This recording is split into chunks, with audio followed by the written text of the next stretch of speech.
നല്ലത് ചെയ്താൽ നന്നാകും, നന്മകളെന്നും ഉണ്ടാകും. നല്ലത് ചെയ്താൽ നന്നാകും, നന്മകളെന്നും ഉണ്ടാകും. നൽവഴി എന്നും നടക്കേണം, നല്ലത് മാത്രം ചെയ്യണം. നൽവഴി എന്നും നടന്നിടാം, നല്ലൊരു പാഠം ചൊല്ലിടാം. Jesus kids, Jesus kids.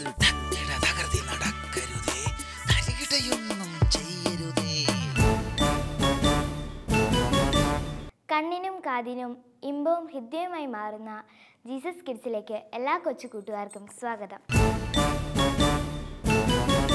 പരിഭവങ്ങളും പിണക്കങ്ങളുമായി ആർത്തുല്ലസിക്കുകയാണ് നമ്മുടെ കൂട്ടുകാർ. നമുക്കൊന്ന് അവിടെ പോയാലോ? കാട്ടിലെ കൂട്ടുകാർ.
എന്റെ ഗംഭീരെ, കുറെ നേരമായല്ലോ ആ ഫോണിൽ കുത്താൻ തുടങ്ങിയിട്ട്.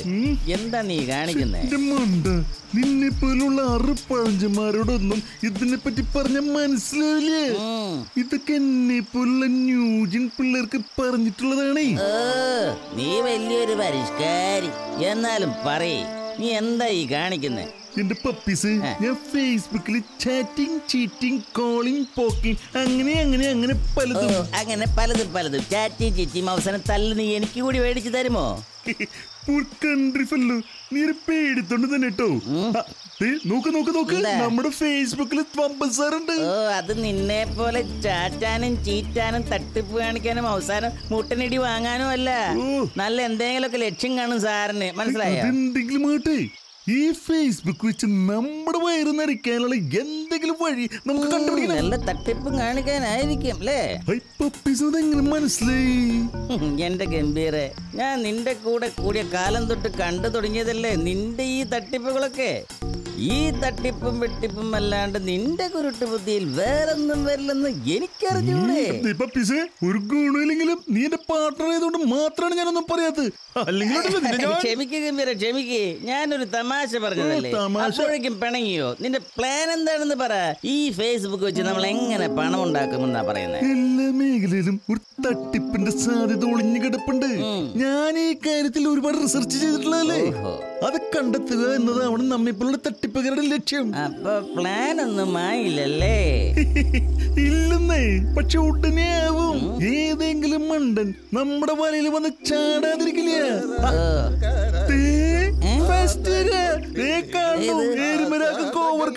ഇന്നത്തെ ഈ കോരേട്ട് തന്നെ. ആനക്കൊട്ടിലും അസാധക ലക്ഷം നിറഞ്ഞു നിന്നു. അതിന് തുടങ്ങി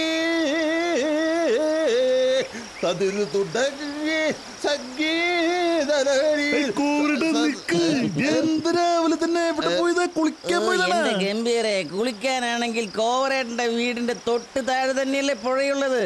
പിന്നെ ഇത്രയും നടന്ന് കുറിഞ്ഞിപ്പുഴ വരെ വരേണ്ട കാര്യമുണ്ടോ? ഞാനത് സാധകം ചെയ്യാൻ വേണ്ടി വന്നതാ. സാധനം ചെയ്യാനോ? എന്റെ മണ്ട, സാധനല്ല സാധകം. ഈ സ്വരമാതിരം വരുത്താൻ പാട്ടുകാര് ചെയ്യുന്ന പരിപാടിയെ കഴുത്തറ്റും വെള്ളത്തിൽ ഇറങ്ങി നിന്ന് പാട്ട് പാട്. അങ്ങനെയാണെങ്കിൽ ചേട്ടന് വീടിന് താഴെയുള്ള പുഴയിൽ നിന്ന് ചെയ്തുകൂടെ ഈ സാധകം? അതിനെന്റെ അയൽക്കാരെ സമ്മതിക്കട്ടെ. ഞാൻ സാധകം ചെയ്യാൻ ഇനി പുഴയിൽ ഇറങ്ങിയാല് ഈ കട്ടിന്ന് തന്നെ ഓടിക്കുന്ന പറഞ്ഞേക്കണ്. അസിയതവർക്ക് എന്തത്ര പാടാൻ സാധിക്കുന്ന ഗ്രാമവാസീസ്. അതാണല്ലേ ആരുമില്ലാത്ത നേരം നോക്കി ഇവിടെ സാധകം ചെയ്യാൻ വന്നത്. ചേട്ടാ, ഞാൻ കണ്ടിട്ടുള്ളതിൽ വെച്ച് ഏറ്റവും നല്ല ഗായകൻ ചേട്ടനാണ്. ചേട്ടന്റെ കഴിവുകള് ലോകം കാണാതെ പോവരുത്. ചേട്ടനെ ഞങ്ങള് ലോക പ്രശസ്തനായ ഒരു ഗായകനെയൊക്കെ ഞങ്ങൾ സഹായിക്കാം. ലോക പ്രശസ്തരാമോ? ചേട്ടാ, ചേട്ടൻ ഈ ഫോൺ കണ്ട? ഇതാണ് സ്മാർട്ട് ഫോൺ. ഇത് വെച്ച് ചേട്ടന് ഞങ്ങൾ വേൾഡ് ഫേമസ് ആക്കാൻ പോലെ. അതെ, ലോക പ്രശസ്ത സംഗീതജ്ഞൻ ഗാനഭൂഷണം കോവറാക്കി ചേട്ടനെ ഞങ്ങൾ മാറ്റിയെടുക്കും. കേട്ടിട്ട് തന്നെ മഞ്ചം വരുന്നത്. എന്നാലും ഇതൊക്കെ എങ്ങനെയാണ് ചേട്ടാ, ചേട്ടൻ പാടുന്ന പാട്ട് ഞങ്ങൾ ഫേസ്ബുക്കിൽ അപ്ലോഡ് ചെയ്യും. ലക്ഷക്കണക്കിന് ആളുകൾ അത് കാണും. പിന്നെ ചേട്ടന് അവസരങ്ങളെ പെരുന്നാളല്ലേ, ഗാനമേളകള്, സംഗീത വിരുന്നുകള്, സിനിമകള്, അവാർഡുകള്, ലൈവ് ഷോകള്, റിയാലിറ്റി ഷോകള്, വേൾഡ് ടൂർസ്. ബോധം പറയട്ടാ. പക്ഷെ ചേട്ടാ, അതിനല്പം പണച്ചെലവുണ്ടെന്നേ. ഒരു പാട്ടിന് ഏകദേശം 10-20,000 രൂപ ചെലവ് വരും. 10-25,000 രൂപ. അത് പിന്നെ റെക്കോർഡിങ്ങിന്റെ ചെലവ്, എഡിറ്റിംഗിന്റെ ചെലവ്, കളറിംഗിന്റെ ചെലവ്, അപ്ലോഡിങ്ങിന്റെ ചെലവ്, ഫോണിന്റെ റീചാർജ്, നെറ്റിന്റെ റീചാർജ്, ഫേസ്ബുക്കിന്റെ ചെലവ്. 10-20,000 രൂപ ഞാൻ തരാം. എന്തായാലും ഫേമസ് ആവുമല്ലോ. എന്നിട്ട് വേണം എന്റെ പാടാൻ സമ്മതിക്കാത്ത എന്റെ ബ്ലഡ് അയൽക്കാരുടെ മുമ്പിൽ കൂടെ എനിക്ക് ജളിഞ്ഞു നടക്കാൻ. അല്ല പക്ഷെ മക്കളെ, ഇപ്പൊ കയ്യില് കാശില്ല. അയ്യോ, നിങ്ങള് വൈകുന്നേരം ഞങ്ങൾ വീട്ടിലേക്ക് ആയിക്കോട്ടെ ആയിക്കോട്ടെ.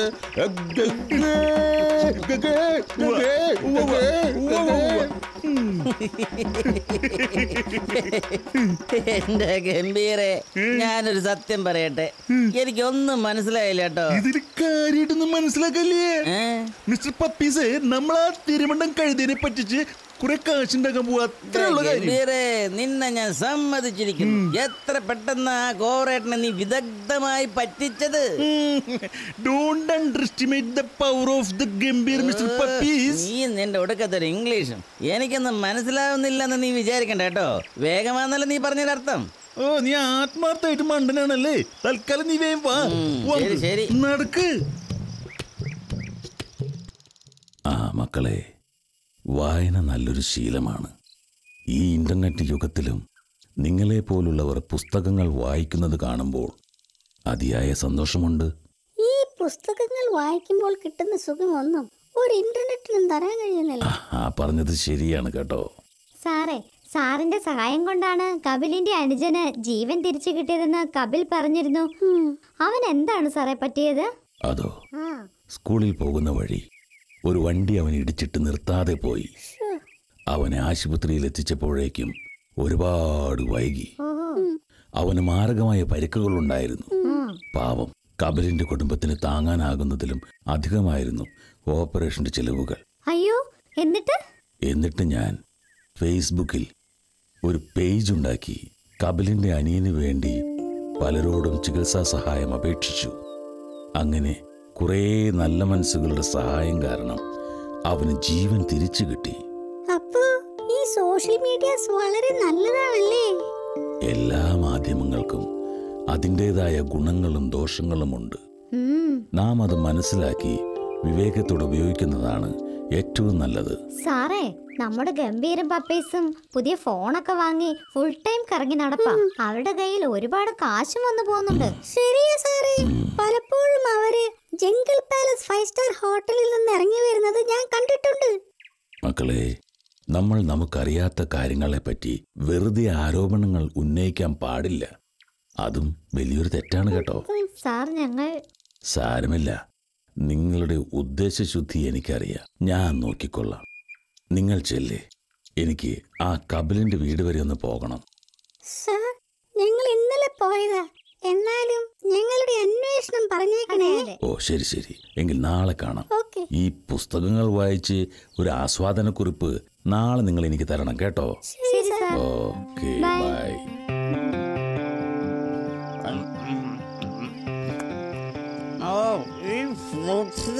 പണ്ടുണ്ടായിരുന്നു ആ രുചി ഇല്ലട്ടോ.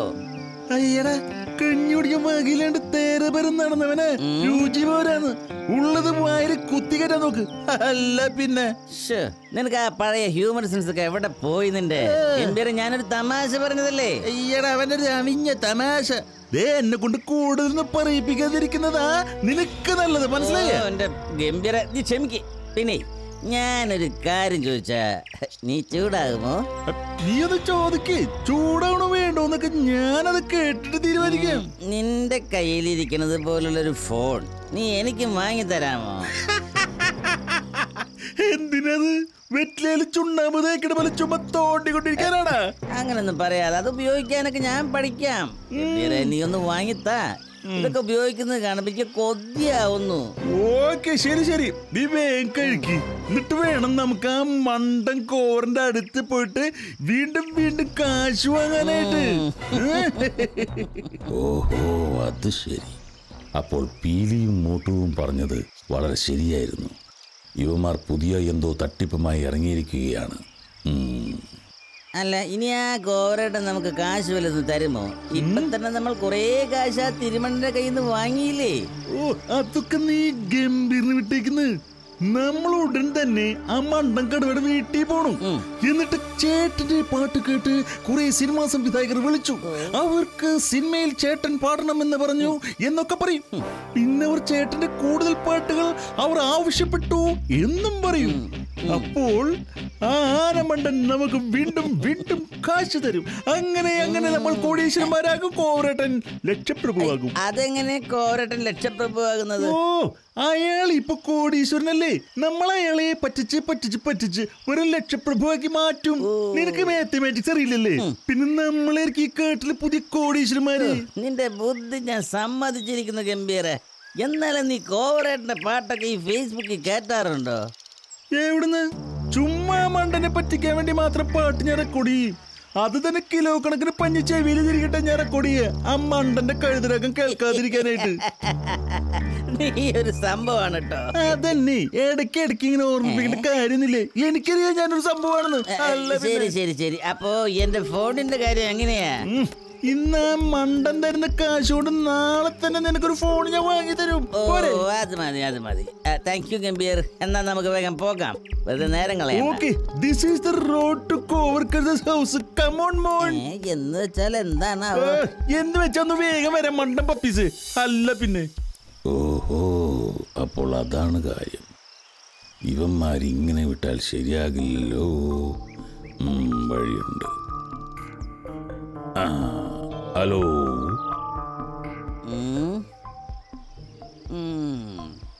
കാണുന്നില്ലല്ലോ. ഇവിടെ ആരും ഇല്ലേ? കോവരേട്ടോ, കോവരേട്ടോ,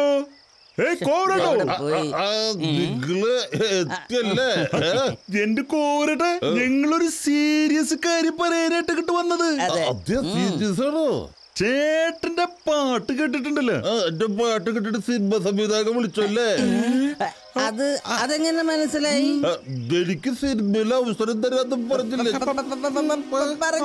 അതിനിപ്പോ ഇനി മറ്റും പാട്ട് റെക്കോർഡ് ചെയ്യണല്ലേ? കോവരേട്ടാ, അത് പിന്നെ അതിന് എന്റെ പടം ഇനി വേണമായിരിക്കില്ല.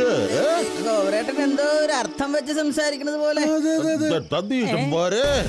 ഇത്രയും കാലം പറ്റിക്കായിരുന്നല്ലേ? പാവം ഞാൻ അതെല്ലാം വിശ്വസിച്ചു.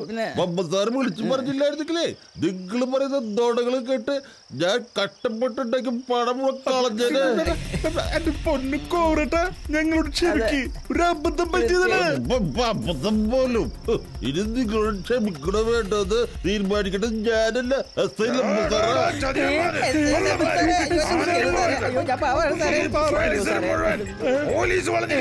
അയ്യോ സാറേ, രക്ഷിക്കണം സാറേ.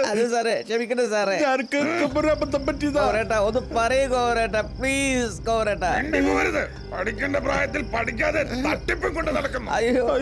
ആണമില്ലാത്തവന്മാരെ സാറേ, അവിടെ നിങ്ങളുടെ മാതാപിതാക്കളും വമ്പസാറും അവിടെ കോരട്ടാ സാറേ, ഞങ്ങള് വാങ്ങിയ പണമൊക്കെ തിരിച്ചു കൊടുത്തോളാം സാറേ. ഇനി ഒരു തെറ്റും ഞങ്ങൾ ചെയ്യില്ല സാറേ. പണം തിരികെ തരുമ്പോ നമുക്ക് കേസ് ഒഴിവാക്കാം സാറേ. ഓ ശരി ശരി. ഒരു കാര്യം നിങ്ങൾ മനസ്സിലാക്കണം. സോഷ്യൽ മീഡിയയിലൂടെ നന്മയുടെ സന്ദേശങ്ങൾ വിതറുന്നവർ നന്മ നിറഞ്ഞ മനസ്സുള്ളവരാ. മാലാഖമാർ മംഗളവാർത്ത അറിയിക്കുന്നത് പോലെയാകണം നിങ്ങൾ സോഷ്യൽ മീഡിയ ഉപയോഗിക്കേണ്ടത്. മനസ്സിലായോ? ഇനി വചനം നർമ്മത്തിലൂടെ ഹൃദയത്തിലേക്ക് പകർന്നു നൽകാൻ ടിങ്കു നമ്മളെ ക്ഷണിക്കുന്നു. Tinku Tinku little star.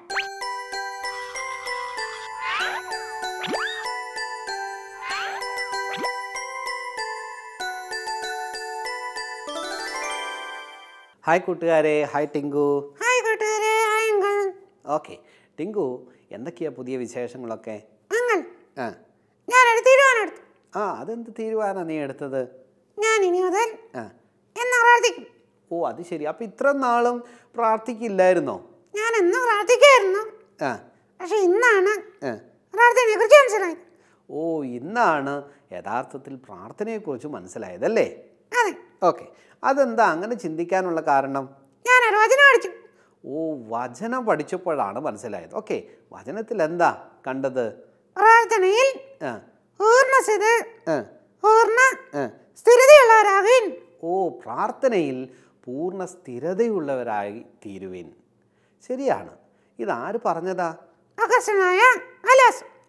പൗലോസ്ലീഹ പറഞ്ഞതാണല്ലേ. നിങ്ങൾ പ്രാർത്ഥനയിൽ പൂർണ്ണ സ്ഥിരതയുള്ളവരായിട്ട് തീരണം. എന്തുകൊണ്ടാണ് നമ്മൾ പ്രാർത്ഥിക്കേണ്ടത് അതറിയാമോ ടിങ്കുവിന്? എനിക്കറിയില്ല. കാരണം ഇത് ഒരു യുദ്ധ സമയമാണ്. നമുക്ക് യുദ്ധം ആരോടാണെന്നറിയാമോ? മനുഷ്യരോട്. അല്ലല്ല, മനുഷ്യരോടല്ല. നമുക്ക് യുദ്ധമുള്ളത് പിശാചിനോടാണ്, സാത്താനോടാണ്. അപ്പോൾ നാം പ്രാർത്ഥിക്കുന്ന കുഞ്ഞുങ്ങളാണെങ്കിൽ പിശാചിനെ നമ്മളെ പിടിക്കാൻ പറ്റുമോ? ഇല്ല ഇല്ല. നാം എന്നും പ്രാർത്ഥിക്കണം. എങ്ങനെ പ്രാർത്ഥിക്കണമെന്നും ദൈവത്തിൻ്റെ വചനത്തിൽ പറയുന്നുണ്ട്. ആത്മാവിൽ നാം പ്രാർത്ഥിക്കണം. ദൈവത്തിൻ്റെ ആത്മാവിനാലാണ് നാം ഓരോരുത്തരും പ്രാർത്ഥിക്കേണ്ടത്. അങ്ങനെ പ്രാർത്ഥിക്കുമ്പോൾ എന്തുണ്ടാകും? റിസൾട്ട് ഉണ്ടാകും. ശരിയാണ്, ഉത്തരം കിട്ടും. ഓക്കെ, പ്രാർത്ഥിക്കാനായിട്ട് ആരാ പറഞ്ഞത്? യേശു കർത്താവ് പറഞ്ഞു. യേശു കർത്താവ് പറഞ്ഞു അല്ലേ. നിങ്ങൾ എന്ത് ചെയ്യണം? പ്രാർത്ഥിക്കണം. ഒരു വാക്യം ഇങ്ങനെയാണ്: അധ്വാനിക്കുന്നവരും ഭാരം ചുമക്കുന്നവരുമായുള്ളവരെ എല്ലാവരും എൻ്റെ അടുക്കൽ വരുവിൻ, ഞാൻ നിങ്ങളെ ആശ്വസിപ്പിക്കാം. യേശുവിൻ്റെ അടുക്കൽ ചെല്ലുന്നതാണ് പ്രാർത്ഥന എന്ന് പറയുന്നത്. ഓരോ ദിവസവും നമ്മൾ എവിടെ ചെല്ലണം? യേശു കർത്താവിൻ്റെ അടുക്കൽ. സ്കൂൾ വിട്ട് വന്നാൽ നമ്മൾ നമ്മുടെ മാതാപിതാക്കളോട് സംസാരിക്കാതിരിക്കുക, ടി വി കണ്ടുകൊണ്ടിരിക്കുക, അതൊക്കെ മാതാപിതാക്കൾക്ക് ഇഷ്ടാവുമോ? ഇല്ല. പിന്നെ നമ്മൾ എന്താ ചെയ്യുക? അവരോട് വർത്താനം പറയും. അവരോട് വർത്താനം പറയും അല്ലേ. സ്കൂള് വിട്ട് തിരിച്ചു വരുമ്പോൾ സ്കൂളിൽ നടന്ന കാര്യങ്ങളൊക്കെ വളരെ സന്തോഷത്തോടെ നമ്മുടെ മാതാപിതാക്കളുമായി പങ്കുവെക്കും. നമ്മുടെ ആവശ്യങ്ങളൊക്കെ പങ്കുവെക്കും അല്ലേ. അതുപോലെ ദൈവവുമായിട്ട് നമ്മൾ അടുത്ത് ചെന്ന് നമ്മുടെ കാര്യങ്ങൾ പങ്കുവെക്കുന്നതാണ് പ്രാർത്ഥന എന്ന് പറയുന്നത്. അപ്പോൾ നാം പ്രാർത്ഥിക്കുന്ന കുഞ്ഞുങ്ങളാണെങ്കിൽ അത് ദൈവത്തിന് ഇഷ്ടമുള്ള കാര്യമല്ലേ? അതെ അങ്കിൾ. പ്രാർത്ഥിച്ചാൽ ഉത്തരം കിട്ടുമോ? കിട്ടും. ഓക്കെ, ടിങ്കുവിന് എന്താ അങ്ങനെ പറയാനുള്ള കാരണം? അങ്കിൾ, ഞാൻ പ്രാർത്ഥിച്ചായിരുന്നു. എന്തിനു വേണ്ടിയാ ടിങ്കു പ്രാർത്ഥിച്ചത്? എനിക്ക് ഉടുപ്പ് വേണം. ഓ ഉടുപ്പിന് വേണ്ടി അല്ലേ? അതെ. എന്നിട്ട് എന്തുണ്ടായി? അങ്കിള് തന്നു. അങ്കിള് തരുന്നുള്ള വിശ്വാസം ഉള്ളത് കൊണ്ടാ അല്ലേ? അതെ അതെ. അതുപോലെ പിതാവായിരിക്കുന്ന ദൈവം നമ്മളെ സഹായിക്കുമെന്ന വിശ്വാസത്തോടു കൂടെ നമ്മൾ എന്ത് ചെയ്യണം? പ്രാർത്ഥിക്കണം. ഓക്കെ, അപ്പോൾ വിശ്വാസത്തോടെ പ്രാർത്ഥിക്കണം. ആത്മാവിൽ നമ്മൾ എന്ത് ചെയ്യണം? പ്രാർത്ഥിക്കണം. അതുമാത്രമല്ല, ലഭിച്ചു കഴിഞ്ഞു എല്ലാത്തിനും വേണ്ടി സ്തോത്രം ചെയ്ത് നമ്മൾ എന്ത് ചെയ്യണം? പ്രാർത്ഥിക്കണം. അങ്ങനെ പ്രാർത്ഥിക്കുമ്പോഴാണ് പ്രാർത്ഥനയിൽ പൂർണ്ണ സ്ഥിരത കാണിക്കുവാൻ നമുക്ക് സാധിക്കുക. പ്രിയ കൂട്ടുകാരെ, നിങ്ങളിൽ ഈ നല്ല ശീലമുണ്ടാകുവാൻ ദൈവം ആഗ്രഹിക്കുന്നു. പ്രാർത്ഥനയിൽ പൂർണ്ണ സ്ഥിരതയുള്ള നല്ല കുഞ്ഞുങ്ങളായി തീരുവാൻ, നമ്മുടെ ആവശ്യങ്ങൾ അവനോട് പങ്കുവെച്ച് അവൻ്റെ അടുക്കൽ എന്നും പോയി നല്ല റിലേഷൻഷിപ്പ് സ്ഥാപിക്കുവാൻ ദൈവം നിങ്ങളെ സഹായിക്കട്ടെ. Okay uncle, thank you. Okay, bye. Bye. ഈ ആഴ്ചയിലെ അനുഭവങ്ങൾ നിങ്ങൾക്ക് ഇഷ്ടപ്പെട്ടോ? ഇഷ്ടപ്പെട്ടില്ലെങ്കിലും ഇഷ്ടപ്പെട്ടാലും ഞങ്ങൾക്ക് കത്തെഴുതുക. കത്തുകൾ അയക്കേണ്ട വിലാസം: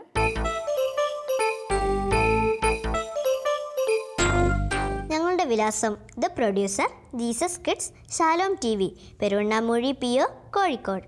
പിൻകോഡ് 673528. ശാന്തിയും സമാധാനം നിറഞ്ഞ ഒരു ആഴ്ച ആശംസിച്ചുകൊണ്ട് ബൈ ബൈ.